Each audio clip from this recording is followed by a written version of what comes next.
Hello guys, I am आशीष। तो जैसे कि मैंने आपको कहा था कि मैं आप सबके लिए एक यूट्यूब पे स्टॉक मार्केट की सीरीज लेके आने वाला हूँ। तो मुझे बताने में काफ़ी खुशी हो रही है कि हमारी जो सीरीज का जो फर्स्ट पार्ट है वो आज से लॉन्च हो गया।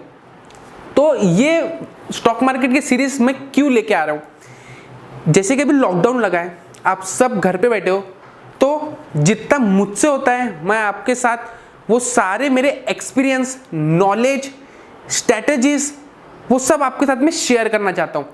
अब इस स्टॉक मार्केट की सीरीज में आपको क्या क्या सीखने मिलेगा। फर्स्ट, आपको basic of the stock market सीखना पड़ेगा कि एक्चुअली स्टॉक मार्केट है क्या। इंट्राडे ट्रेडिंग आपको सीखने को मिलेगी। निफ्टी, बैंक निफ्टी, इक्विटी, ये सारी की स्ट्रेटेजीज मैं आपको बताऊंगा। इन्वेस्टमेंट प्लानिंग बताऊंगा कि कैसे आप इन्वेस्ट कर सकते हैं। अगर आपको फॉरेक्स में इन्वेस्ट करना है, कमोडिटीज में इन्वेस्ट करना है, तो ये सब मैं आपको ये स्टॉक मार्केट के सीरीज में बताऊंगा। तो वीडियो को पूरा देखना, सीरीज के सारे पार्ट्स देखना। जो आज की जो वीडियो हमारा सीरीज का फर्स्ट पार्ट है। ओके, तो चलो वीडियो शुरू करते हैं अभी। तो चलो अभी हम शुरू करते हैं हमारी सीरीज का फर्स्ट पार्ट। तो स्टार्ट करने से पहले मैं आपको कुछ बेसिक बता देता हूँ स्टॉक मार्केट के बारे में कि एक्चुअली स्टॉक मार्केट है क्या। देखो, स्टॉक मार्केट एक सिंपल एक मार्केट है जहां पे आप नंबर ऑफ शेयर बाय कर सकते हैं और सेल कर सकते हैं। आप इसमें इन्वेस्टमेंट कर सकते हैं। सपोज मैंने रिलायंस बाय किया है, ओके, तो मैंने रिलायंस बाय किया है, तो मैं उसे 1 ईयर, 5 ईयर, 10 ईयर, 20 साल, मतलब कितने भी साल तक उसे होल्ड कर सकता हूँ। तो वो क्या हो गया मेरा, वो हो गई मेरी एक इन्वेस्टमेंट। लेकिन आप स्टॉक मार्केट के अंदर ना ट्रेड भी कर सकते हैं। ट्रेड किसे कहते हैं हम, जैसे नंबर ऑफ शेयर्स मैंने बाय किए हैं और फिर उसे सेल कर दिया। मतलब कि मैंने रिलायंस खरीदा है 100 पे, उसका जब भाव 120 हो गया 15 दिन में, 20 दिन में, या उसी दिन, एक ही दिन में, एक महीने में, तो उसे कहते हैं हम ट्रेडिंग। और इसका जो डिफरेंस होगा, मतलब कि 100 पे जो शेयर बाय किया है उसको अगर मैं 120 पे बेचूंगा, तो इन दोनों का जो डिफरेंस हुआ वो आपका प्रॉफिट हुआ। इसमें से कुछ ब्रोकरेज कटता है, सब पूरा अपने को नहीं मिलता। तो वो सब आपको जब आप डीमैट अकाउंट ओपन करेंगे, जब ट्रेड करेंगे, तो आपको समझ में आ जाएगा। तो स्टॉक मार्केट के अंदर ना दो टाइप के मार्केट रहते हैं। पहला तो होता है एक प्राइमरी मार्केट और दूसरा होता है सेकेंडरी मार्केट। तो प्राइमरी मार्केट का मतलब क्या होता है, जो भी कंपनी के जो आईपीओ आते हैं तो हम उसमें इन्वेस्ट करते हैं। जैसे कि आप आईपीओ भरते हैं, तो वो जो आपने इन्वेस्टमेंट की, तो इसका मतलब आपने किस चीज में इन्वेस्टमेंट की, आपने की प्राइमरी मार्केट में इन्वेस्टमेंट। ओके। तो दूसरा होता है सेकेंडरी मार्केट। सेकेंडरी मार्केट का ये मतलब होता है कि जो कंपनी लिस्टेड हो जाती है, जैसे कि रिलायंस है, एचडीएफसी बैंक है, आईटीसी है, और जिन कंपनी के आईपीओ आने वाले होते हैं और जब वो लिस्टिंग होती है उनकी, तो जब आप लिस्टेड कंपनी में, कंपनी के शेयर्स में इन्वेस्ट करते हैं, तो इसका मतलब आप कौन से मार्केट में इन्वेस्ट कर रहे हैं, आप कर रहे हैं सेकेंडरी मार्केट में इन्वेस्टमेंट। तो ये डाउट तो ये क्लियर हो गया आपको कि प्राइमरी मार्केट और सेकेंडरी मार्केट क्या होता है। तो इसके अंदर ना, स्टॉक मार्केट के अंदर से कुछ चार्ट बना होता है। देखो अभी आपके सामने एकदम चार्ट ओपन है। तो मैं आपको पहले बता दूं कि स्टॉक मार्केट एकदम इजी है, कुछ ऐसा हार्ड नहीं है। आप बिंदास इसमें ट्रेड कर सकते हैं और अपना प्रॉफिट अर्न कर सकते हैं। सिर्फ बात इतनी है कि आपको एकदम शांत दिमाग से इसको समझना है। ये जो स्टॉक मार्केट की जो सीरीज है ना, इसको एकदम ध्यान से देखो, सुनो। मैं आपको सारे बेसिक और एडवांस लेवल की स्ट्रेटेजी इसके अंदर बताऊंगा। तो आज मैं आपको बताने वाला हूँ, देखो अभी इसके सामने ये चार्ट ओपन है, ओके। तो अभी क्या मैं आपको इसके अंदर बोलूं कि मुझे सपोर्ट और रेसिस्टेंस बताओ, क्या आप मुझे बता सकते हैं। इसके अंदर ना एकदम दो मेन टॉपिक है, जो जिसे हम कहते हैं सपोर्ट और रेसिस्टेंस लेवल। इन दो वजह से हमें यह पता चलता है कि कौन से स्टॉक की प्राइस अप जाने वाली है, या कौन से लेवल के बाद में स्टॉक की प्राइस फॉल होने वाली है, या कौन से लेवल के बाद में स्टॉक की प्राइस ऊपर जाने वाली है। तो हमें इस सिर्फ ये दो लेवल से हम ना कैलकुलेट करते हैं, मतलब एनालिस्ट करते हैं, और उससे हम प्रेडिक्ट कर सकते हैं। ओके। तो देखो, सपोर्ट का मतलब क्या होता है, अगर आपको मैं पूछूं कि सपोर्ट का मतलब क्या होता है, तो सपोर्ट वो होता है जो चीज हमें बचाती है, ओके, वो होता है सपोर्ट। तो इसी तरह जब प्राइस फॉल होती है नीचे, ओके, और एक लेवल से जब वापस ऊपर जाना स्टार्ट होती है ना, तो ये क्या हो गया हमारा, ये हो गया हमारा सपोर्ट लेवल।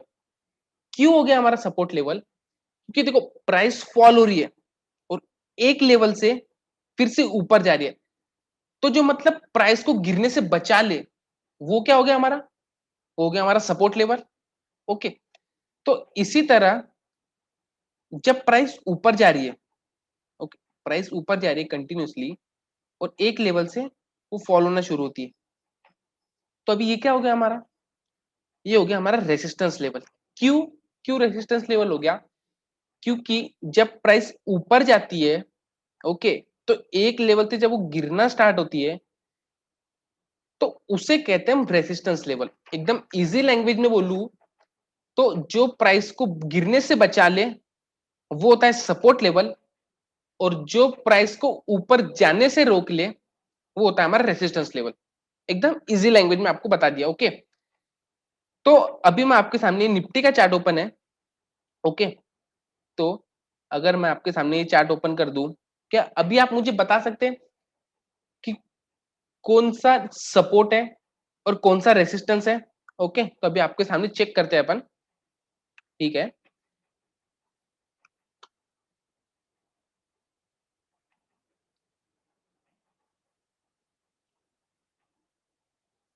क्या मुझे यहाँ पे आप देख सकते हैं कि ये जो लेवल है, ओके, ये जो लेवल है देखो, यहाँ से प्राइस आई, फिर ऊपर गई, फिर नीचे आई, अगेन ऊपर गई, फिर नीचे आ गई। ओके, तो क्या मेरा एक ये जोन बन रहा, मतलब क्या मेरी एक ये लेवल बन रही, क्या मैं इसे सपोर्ट बोल सकता हूँ? क्यों बोल सकता हूं अगर बोल रहा भी हूं तो? क्यों? क्योंकि वहां से प्राइस ना उसे टच कर रही है और फिर ऊपर जा रही है, तो ये क्या हो गया मेरा सपोर्ट, जैसे कि मैंने अभी आपको बताया। तब ये प्राइस यहां से ऊपर गई, तो क्या इस लेवल से वापस फॉल हुई है ये प्राइस, तो क्या मैं इसे रेसिस्टेंस नाम बोल सकता हूं? और ये जो मेरा नीचे है क्या मैं इसे सपोर्ट बोल सकता हूं? ओके, क्लियर हो गया आपको कि सपोर्ट और रेसिस्टेंस क्या है? और ये सपोर्ट और रेसिस्टेंस ना आपको हर जगह मिलेंगे, हर जगह मिलेंगे, मतलब अभी देखो निफ्टी का चार्ट ओपन है, अभी मैं प्रीवियस में जाऊं, ओके, अगर मैं प्रीवियस डाटा चेक करूं तो यहाँ भी मुझे सपोर्ट और रेसिस्टेंस मिलेगा, एकदम क्लियर है। क्यों मिलेगा, चेक करते हैं।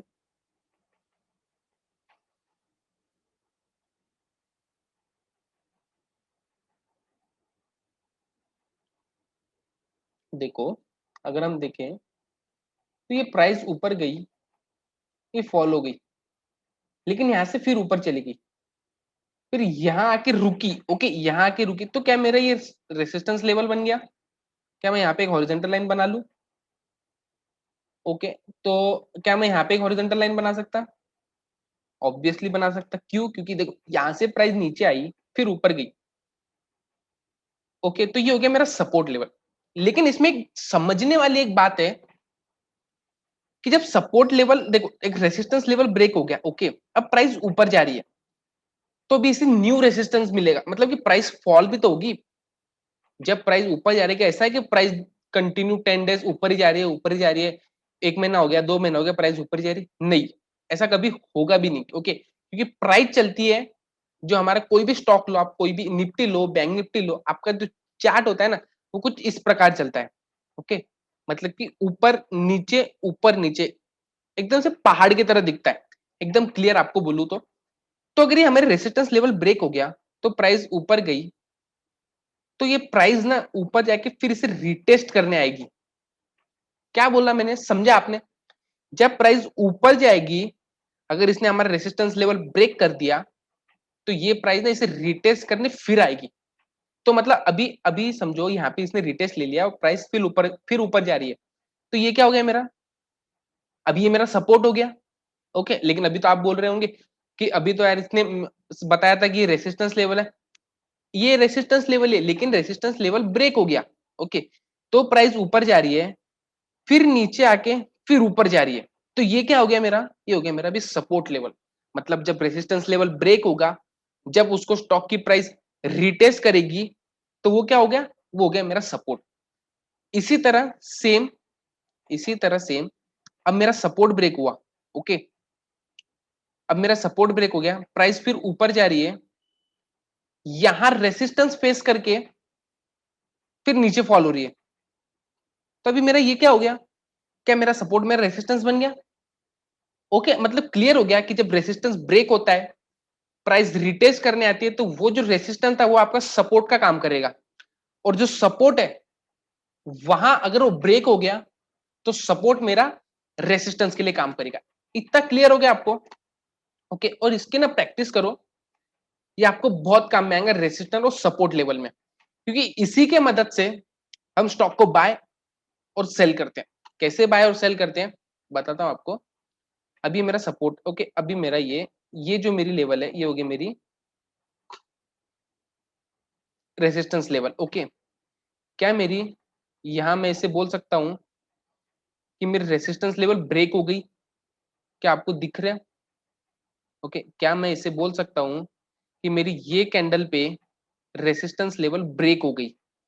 ओके, आपको दिख रहा होगा, देखो एक जूम करके आपको बताता हूं मैं। क्या मैं बोल सकता हूं कि मेरी ये कैंडल पे मेरा रेसिस्टेंस लेवल ब्रेक हो गया। तो अभी मेरा रेसिस्टेंस लेवल ब्रेक हो गया, तो मैं क्या करूंगा स्टॉक में, क्या मैं इसे बाय करूंगा, चाहे अभी ये निफ्टी 50 का चार्ट है। ओके, तो क्या मैं निफ्टी 50 का फ्यूचर बाय करूंगा या उसके एक सी बाय करूंगा। ओके, और अगर यही मेरा कोई स्टॉक का चार्ट ओपन होता, सपोज बजाज फिनेंस हो, रिलायंस हो, एचडीएफसी बैंक हो, और उसमें मेरा सेम रेजिस्टेंस लेवल ब्रेक हो जाता, कुछ इस प्रकार की कैंडल उसे ब्रेकआउट दे देती, तो क्या यहाँ मैं स्टॉक को बाय कर सकता?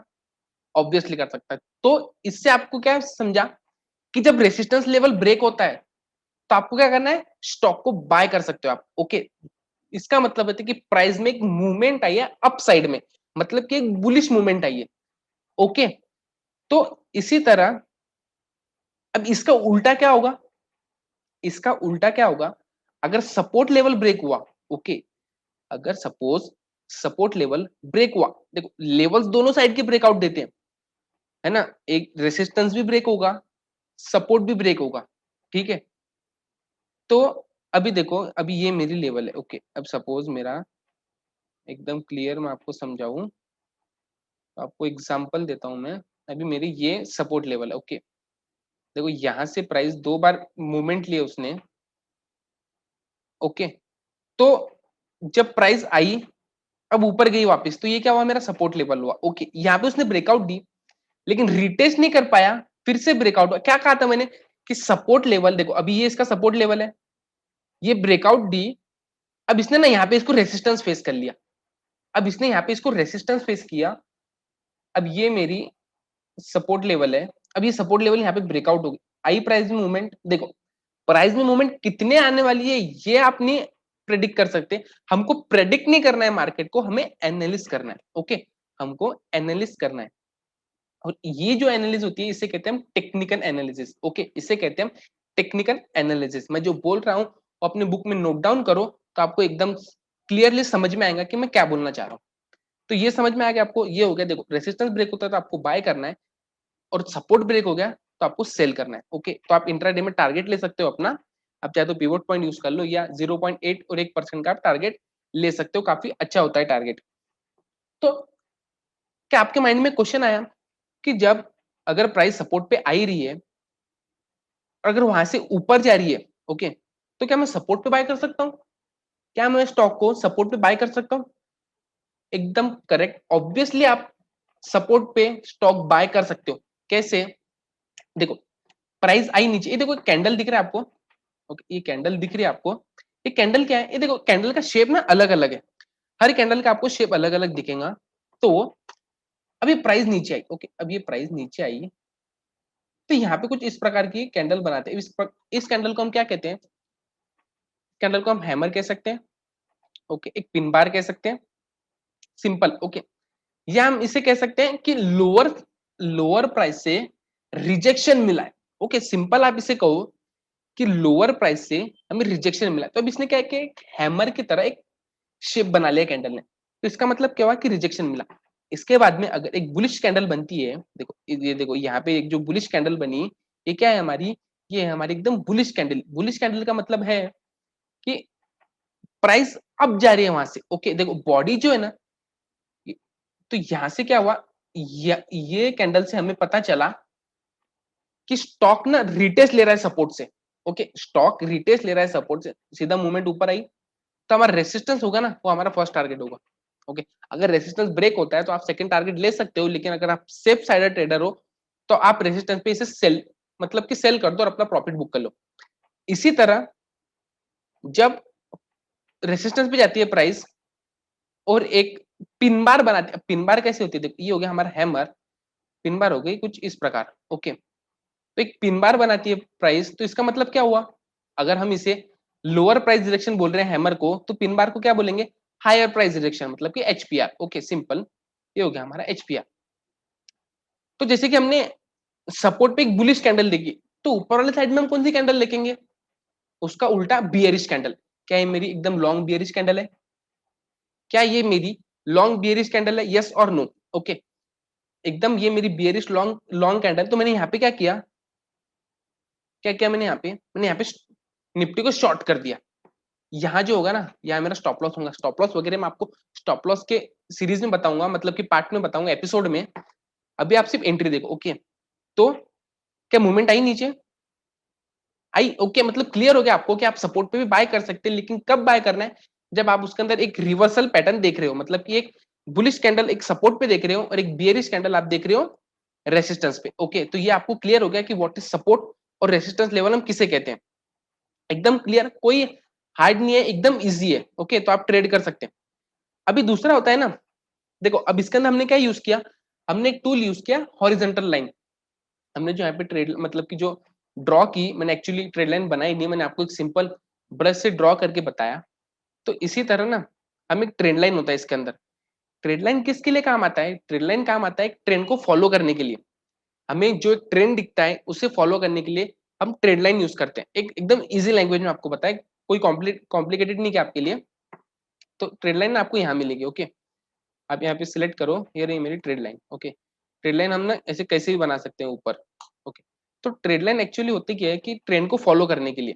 अब ट्रेड लाइन कैसे बनानी है आपको, आपके माइंड में क्वेश्चन आया होगा कि अभी तो हॉरिजॉन्टल लाइन हमने सीधी बनाई थी, ये ट्रेड लाइन तो टेढ़ी है। तो देखो जब प्राइस कुछ इस प्रकार चल रही है, देखो जब प्राइस कुछ हम देखें कुछ प्राइस इस प्रकार चल रही है, तो क्या मैं यहाँ पे ये मेरा एक पॉइंट मैच हो रहा, ओके। मतलब कि देखो यहाँ पॉइंट मैच हुआ, यहाँ एक पॉइंट मैच हुआ, यहाँ एक पॉइंट मैच हुआ, तो मैं एक सिंपल एक हॉरिजॉन्टल लाइन बना दूंगा, ओके। चाहे तो आप इसे रेसिस्टेंस लेवल बोलो, और सिंपल एक मेरी ये सपोर्ट लाइन पे एक और ट्रेंड लाइन बन गई, ओके।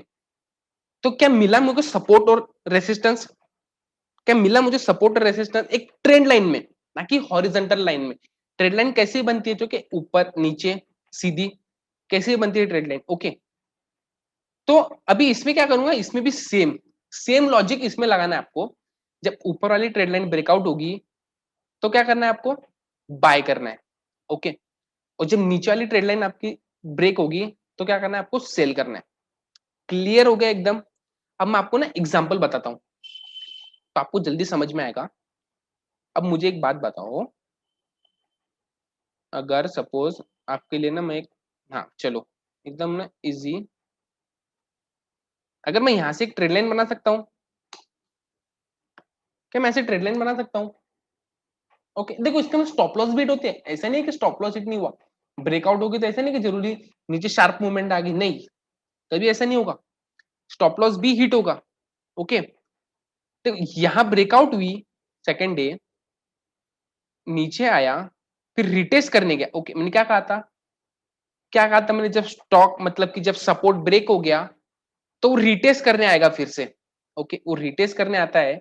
अगर आपने मिस कर दिया, अब इस अगर मैं ट्रेड लाइन को कुछ इस तरह एक्सटेंड कर दूं, तो क्या मेरा यहाँ ही ट्रेड लाइन का सपोर्ट हुआ, मतलब रेसिस्टेंस फेस किया, रेसिस्टेंस फेस हुआ, क्या कहा था मैंने, ऊपर से हायर प्राइस रिजेक्शन मिल रही है, हायर प्राइस से आपको रिजेक्शन मिल रही है, तो क्या करना है आपको, सेल करना है। ये कहा था मैंने आपको, सेल करना है। क्या स्टॉक में आई मूवमेंट नीचे गई, ऊपर हायर प्राइस रिजेक्शन मिला, वीक बनाई, स्टॉक सीधा नीचे। तो समझ में आ रहा है आपको, आपकी जो ट्रेड लाइन भी है ना वो उसी को फॉलो करेगी। ट्रेड लाइन ब्रेक होगी, आपने मिस कर दिया, कोई बात नहीं, वेट करो जब वो रिटेस्ट करने आता है, रिटेस्ट पे फिर एंट्री लो, और जो रिटेस्ट की जो एंट्री होती है ना, वो ज्यादा पावरफुल होती है ब्रेकआउट से, ये हमेशा याद रखना। ओके, रिटेस्ट की जो एंट्री होती है ना, वो ज्यादा पावरफुल होती है ब्रेकआउट से। चलो, अब ये एग्जांपल हो गया हमारा। अभी हम ना थोड़े बहुत और एग्जांपल देखते हैं।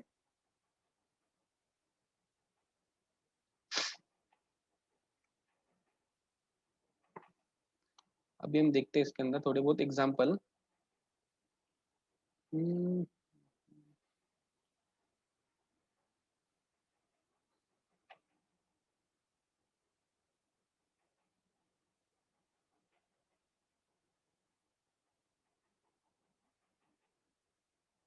देखो, अभी यहाँ पे क्या दिख रहा है आपको? यहाँ पे क्या दिख रहा है आपको? क्या मेरा ये सपोर्ट लेवल बन सकता है? क्या मैं इसे सपोर्ट लेवल बोल सकता हूँ? क्या मैं इसे सपोर्ट लेवल बोल सकता हूँ? क्यों बोल सकता हूँ? क्योंकि बार बार कैंडल प्राइस ऊपर जा रही है, फिर सपोर्ट ले रही है, फिर ऊपर जा रही है, फिर सपोर्ट ले रही है, फिर अगेन ऊपर जा रही है, फिर सपोर्ट ले रही है। ओके, तो क्या मेरा यहाँ पे सपोर्ट ब्रेक हो गया? क्या मैं कैंडल पे एंट्री ले सकता हूँ? ऑब्वियसली ले सकता हूँ। जैसे मेरा सपोर्ट ब्रेक होता है, तो मैं एक शॉर्ट की पोजीशन निफ्टी 50 में इस टाइम पे बना सकता था। ओके, तो आप भी अभी बना सकते हो। ओके, तो आपको क्या रखना है, सिर्फ वॉच करना है मार्केट को, ध्यान देना है, लेवल्स बनाओ उसकी, हॉरिजॉन्टल लाइन बनाओ, सपोर्ट और रेसिस्टेंस लाइन देखो, ट्रेड लाइन देखो कि बन रही है कि नहीं बन रही है। और जब भी आप ये होमवर्क करोगे ना, मतलब कि आप जब प्रैक्टिस करोगे, तो आपको एक चीज नोटिस होगी इसके अंदर, कि आप हॉरिजॉन्टल लाइन कहीं भी बना सकते हो। हॉरिजॉन्टल लाइन आप कहीं भी बना सकते हो, लेकिन ट्रेड लाइन आप कहीं भी नहीं बना सकते।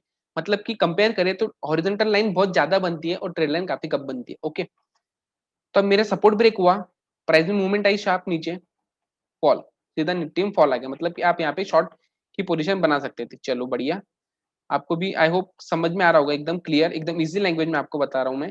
क्या ये मेरी ट्रेड लाइन बनी? क्या मेरे बार बार यहाँ पे पॉइंट मैच हुए? 1 2 3, ठीक है, 4 5 6 कितने बन सकते हैं आपको, ऐसा जरूरी नहीं है। क्या मेरी ये कैंडल पे बाय की पोजीशन बनती है यहाँ पे? ओके, क्या मुझे 1% टारगेट मिला? अगर हम देखे भी तो देखो 1.5% का टारगेट मिला, लेकिन हमको इतना नहीं लेना फिलहाल।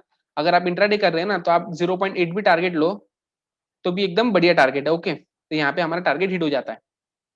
तो चलो, ये हो गया हमारी ट्रेड लाइन ब्रेकआउट। तो आपको समझ में आ रहा है ना कि मैं एक्चुअली बोल क्या रहा हूँ, आपको क्या मतलब क्या बताना चाह रहा हूँ? एकदम क्लियर समझो इसको, आराम से देखो। जो पार्ट नहीं समझ में आता है ना, उसे वापस देखो, रिवाइंड करके देखो। ये मेरी ट्रेड लाइन ब्रेकआउट हुई, क्या कहा था मैंने? अगर ट्रेड लाइन ब्रेकआउट होगी ना, तो रिटेस्ट करना है। देखो, अभी आपने यहाँ मिस आउट कर दिया ना, तो ये रिटेस्ट करने आई, फिर ऊपर गई, अगेन एक बार रिटेस्ट करने आई, देखो अगेन ये रिटेस्ट करने आई, सीधे ऊपर प्राइस। ओके, तो ये चीज आपको समझनी है। आपको ना ऐसे रश नहीं होना है ट्रेड करने के लिए। ब्रेकआउट मिस कर दी ना, कोई बात नहीं, स्टॉक जाएगा, रिटेस्ट करने आएगा। अगर ये लेवल अगर सोचो, अगर मैं यहाँ पे अगर मिस आउट कर दिया, मैंने यहाँ पे मिस कर दी ट्रेड, तो ये प्राइस गई, तो क्या मैं अभी चलती चलती ट्रेड में घुस जाऊंगा? यही गलती आपसे होती है, यही गलती ना सारे बिगिनर से होती है, कि वो जब ब्रेकआउट हो जाते हैं सोचते हैं कि यार मैंने तो मिस कर दी, मेरा लॉस हो गया। नहीं, उसका वेट करो, वो रिटेस्ट करने आएगा फिर से। ओके, अगर रिटेस्ट करने नहीं भी आता है ना, तो फिर से अगर साइडवेज निकल गया, तो फिर वापस एक ट्रेड लाइन बनाओ, फिर वापस ट्रेड लाइन बनाओ, और सीधा जिस तरफ ब्रेकआउट मिलती है ना, फिर उसको बाय और सेल कर दो। ओके, तो इस प्रकार हम ये देखते हैं। अभी चलो हमें देखते हैं हम कितनी ये मिलती है हमें। अगर हम देखें तो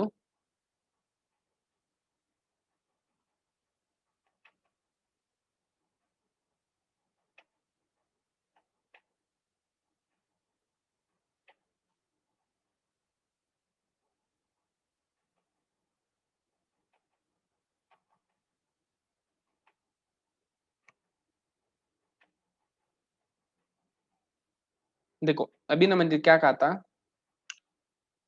था कि प्राइस रिटेस्ट करने आती है। ओके, प्राइस देखो, अगर मेरी यहाँ पे एंट्री मिस आउट हो गई, चलो मैंने यहाँ पे एंट्री मिस कर दी ये कैंडल पे, तो क्या मैं एकदम रश हो जाऊं यहाँ पे कि नहीं मुझे तो बाय करना ही है, मेरा लॉस हो गया, मेरा ये हो गया, मैंने ट्रेड मिस कर दी? नहीं ना, एकदम क्लियर हुआ ये चीज। यहाँ मिस कर दी ना, वेट करो, स्टॉक रेट, ठीक, ये कैंडल से मैं बोल सकता हूँ कि मेरे को एचपीआर है, हायर प्राइस रिजेक्शन, ये मेरी एक बड़ी बियरिश कैंडल बनी, क्या मैं यहाँ पे शॉर्ट कर सकता हूँ? बिल्कुल कर सकता हूँ। स्टॉक प्राइस आई नीचे, फिर वापिस से हमारे ऊपर पुल बैक ले ली। ओके, तो ये सब चीज ना, ये ना एकदम बेसिक हुआ, लेकिन आपको ना सबसे मेन हॉरिजॉन्टल मतलब कि सपोर्ट लेवल और रेजिस्टेंस लेवल, इसकी प्रैक्टिस करो। स्टॉक देखो, निफ्टी 50 देखो, बैंक निफ्टी देखो, वॉच मतलब लाइव मार्केट में ना इसे वॉच करो और देखो कि हॉरिजॉन्टल लाइन ब्रेकआउट होने के बाद में क्या आपको टारगेट मिलता है। ओके, आप पहले ट्रेड मत करो, लेकिन आप वॉच तो कर सकते हो, क्या सपोर्ट लेवल टूटने के बाद में क्या मुझे सेल का टारगेट मिलता है, क्या ट्रेड लाइन ब्रेक होने के बाद मुझे ऊपर का टारगेट मिलता है। तो ये सब चीज ना उसको वॉच करो, ठीक है। तो अभी ये इसे हम जो सीखा हमने, मतलब कि जो मैंने आपको बताया, इसे हम कौन सी स्ट्रेटेजी बोलेंगे पता है आपको? ठीक है, जो सब जन कहते हैं ना प्राइस एक्शन स्ट्रेटेजी, वो यही है, इसे कहते हैं हम प्राइस एक्शन स्ट्रेटेजी। क्यों प्राइस एक्शन स्ट्रेटेजी बोलते हैं इसे? क्या हमने इसके अंदर कोई भी इंडिकेटर लगाया? क्या आपको पूरे चार्ट में एक भी इंडिकेटर दिख रहा है जो मैंने यूज किया? क्या हमने ब्रेकआउट पे यूज किया? ओके, देखो इंडिकेटर क्यों यूज करते हैं ये सब मैं आपको बताऊंगा। आपके इसमें इंडिकेटर लगे होंगे, लेकिन हमें फॉलो क्या करना है? हमें फॉलो करना है प्राइस एक्शन। लेकिन इंडिकेटर क्यों लगे हैं चार्ट पे, ये क्वेश्चन होगा माइंड में। तो इसके सारे आंसर ना आपको धीरे धीरे ना ये सीरीज में मिलते रहेंगे। ओके, तो आई होप आपको जो मैंने बताया वो सारा क्लियर हो गया होगा, प्राइस एक्शन स्ट्रेटेजी आपको समझ में आ गई होगी। अभी जो हमारा नेक्स्ट पार्ट आएगा ना, नेक्स्ट पार्ट आएगा हमारा इक्विटी पे, मतलब इंट्राडे स्ट्रेटेजी के लिए। ओके, तो चलो आई होप आपको वीडियो पसंद आई होगी। वीडियो पसंद आती है तो लाइक करो, शेयर करो, और हाँ, कमेंट बॉक्स में लिखो कि आपको वीडियो कैसी लगी। और आप अगर चाहते हैं कि मैं किसी और भी टॉपिक के ऊपर वीडियो बनाऊं, तो आप मुझे सजेशन दे सकते हैं कमेंट बॉक्स में, तो मैं आप उस टॉपिक पे ना आपके लिए वीडियो बनाने के लिए को ट्राई करूंगा। ओके, तो चलो मिलते हैं गाइस अगली वीडियो में। बाय।